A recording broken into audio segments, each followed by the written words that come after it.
On March 8, 1965, 3,500 U.S. Marines landed in South Vietnam to protect American air bases after several attacks by North Vietnamese forces. The deployment marked the fateful moment when America relinquished its long-standing policy of providing military support to its non-communist ally and began waging war directly in their behalf. By the end of April, U.S. troops in Vietnam would total 185,000. That May, tens of thousands of anti-war demonstrators picketed the White House before rallying at the Washington Monument. Never had America been so polarized between its leaders who advocated war and the generation who had to fight it.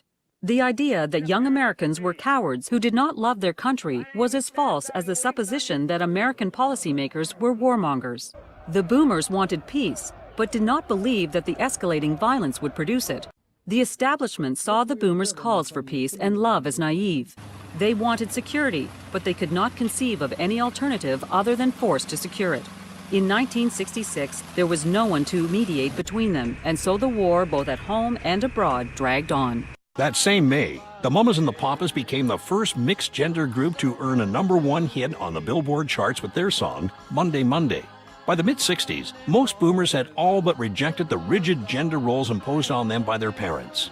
Well, these boys that are wearing their hair long are saying, no, I don't have to be all that crew-cut and tight-lipped. I don't have to be dominant and superior to anyone. I don't have to have big muscles because there aren't any bears to kill. I don't have to, kill anybody to prove anything. I can be tender and I can be sensitive and I can be compassionate. And I can admit sometimes that I'm afraid, and I can even cry. And I am a man. I am my own man. And that man who is strong enough to be gentle, that is a new man. Also in May, the Beach Boys released one of the most critically acclaimed albums of all time, Pet Sounds.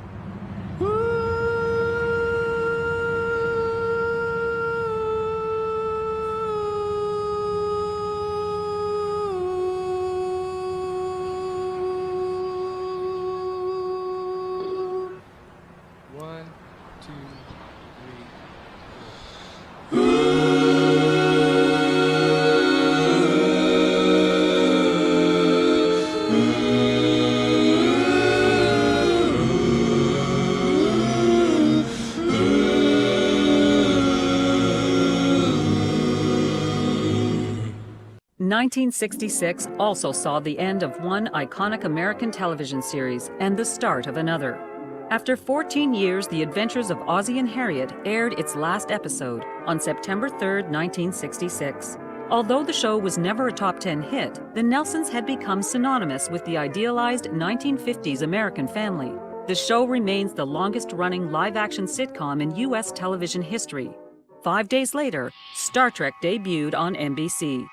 The contrast between the two shows could not have been more pronounced and effectively demonstrated how rapidly America was changing. 1967 dawned with the establishment of a new American tradition, the first AFL-NFL World Championship game in professional football, now known as the Super Bowl. Green Bay defeated the Kansas City Chiefs by a score of 35-10. Green Bay quarterback Bart Starr completed 16 of 23 passes for 250 yards and was named the game's most valuable player. Battleship! Battleship! 1967 also saw the introduction of Milton Bradley's Battleship game. The original cover box art, which featured mother and daughter washing dishes while father and son played the war-based board game, an image that would have been totally acceptable just a few short years before, was criticized as sexist and subsequently withdrawn. Puka, from old Celtic mythology, a fairy spirit in animal form, always very large. The puka appears here and there, now and then, to this one and that one. 1, 2, 3.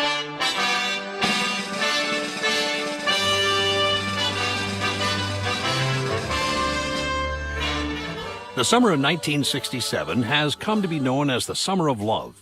The Beatles' Sgt. Pepper's Lonely Hearts Club Band was released on June 1st and was nicknamed the soundtrack of the Summer of Love. It remained #1 in the charts throughout the entire summer. Even the United States Supreme Court got swept up in the spirit of it all when on June 12th, in the case of Loving versus Virginia, it declared U.S. state laws prohibiting interracial marriage to be unconstitutional. Stanley Kramer's Guess Who's Coming to Dinner was released 6 months later. 2 weeks after that, 400 million viewers watched Our World, the first live worldwide satellite television production. Appropriately, it showcased the debut of the Beatles' song, All You Need Is Love. 1967 truly was the summer of love. But not in Detroit.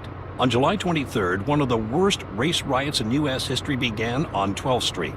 43 people were killed, 342 injured, and 1,400 buildings burned. On September 17th, The Doors appeared on The Ed Sullivan Show. Although the band agreed to perform Light My Fire without the controversial lyric, Girl, We Couldn't Get Much Higher, Jim Morrison sang it anyway, infuriating Sullivan. The Rolling Stones had appeared on the show just 8 months previous and had, at Sullivan's behest, changed Let's Spend the Night Together to Let's Spend Some Time Together. In 1967, even Ed Sullivan was powerless to hold back the tide of revolt spreading across America. That October, Abby Hoffman led 50,000 people to the Pentagon after announcing their intent to levitate it and exorcise it of the evil spirits that were killing Americans and Vietnamese people thousands of miles away. This photograph, taken during the demonstration, became an icon of the American anti-war movement. 1968 dawned in America with the release of the original 16 Hot Wheels. In Southeast Asia, it commenced with the Tet Offensive, in which Viet Cong forces launched coordinated attacks against strategic military and political targets across South Vietnam. On January 31st, a small band of Viet Cong troops penetrated the U.S. Embassy grounds in Saigon. For Americans who had been led to believe that the South was winning the war, news of the attacks came as a thunderbolt. Although U.S. and South Vietnamese soldiers quickly drove out the insurgents, inflicting heavy casualties on them, the American public was shocked by the boldness of the attacks. On February 23rd, the U.S. Selective Service announced a new draft call for 48,000 men, the second largest of the war. 5 days later, Robert McNamara, the Secretary of Defense who had overseen the escalation of the war, stepped down from office. 1 month later, President Johnson stunned everyone when he announced on national television that he would not seek another term. LBJ was the greatest legislator to ever occupy the White House. During his 62 months as president, he combined his mastery of the legislative process with his formidable powers of persuasion to sign more than 1,000 pieces of legislation into law, including the Voting Rights Act, the Civil Rights Act, and the Immigration Act. But while his domestic policies were a success, his Vietnam policy was a disaster. In contrast to his predecessors, who provided military assistance to South Vietnam to counterbalance communist aid to the north, President Johnson assumed direct responsibility for the war and committed steadily increasing numbers of U.S. military personnel without a formal declaration of war, allies, or UN support. For Kennedy, the Bay of Pigs fiasco had brought home the lesson that America's real strength emanates from the inherent virtue of her guiding principles, not her military might. LBJ applied this principle in pursuit of his domestic agenda, but abandoned it in Vietnam. Americans supported their president's goal of a democratic Vietnam. They just didn't believe that war was the way to achieve it. It was a debate that split his party and ultimately the country. Just how divided America was became even more obvious 4 days later. Good evening. Dr. Martin Luther King, the apostle of nonviolence in the civil rights movement, has been shot to death in Memphis, Tennessee. Following the announcement, spontaneous riots erupted in more than 100 cities. On June 5, 1968, lightning struck for a third time when U.S. presidential candidate Robert F. Kennedy was shot at the Ambassador Hotel in Los Angeles. Like his older brother John, Bobby put a fresh face on liberal policies that resonated with younger voters. His violent death, shortly after winning the all-important California primary, further eroded boomer confidence in the establishment. In late August, police clashed with anti-war demonstrators in Chicago, Illinois, outside the 1968 Democratic National Convention. It was a watershed moment in American politics. In 1968, President Johnson's Vietnam War policies had the support of only 21% of Americans. And yet inside the convention hall, Hubert Humphrey easily secured the Democratic nomination, despite his public affirmation that he supported the president's unpopular policies and was opposed by a large group of delegates who wanted the party to adopt a peace plan. When the convention ended, almost no one believed that the reigning Democrats had the popular support of the people.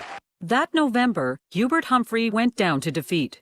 Prior to his failed bid for the presidency, a Democrat had occupied the White House for 26 of 34 years. But the 1968 Democratic Convention changed all that. A Republican would be elected president for 7 of the next 10 terms. Pardon me again, Doc, but just what did you mean by that crack about the Earth being gone? Oh, I'm going to blow it up. It obstructs my view of Venus. This is a test. This station is conducting a test of the emergency broadcast system. This is only a test.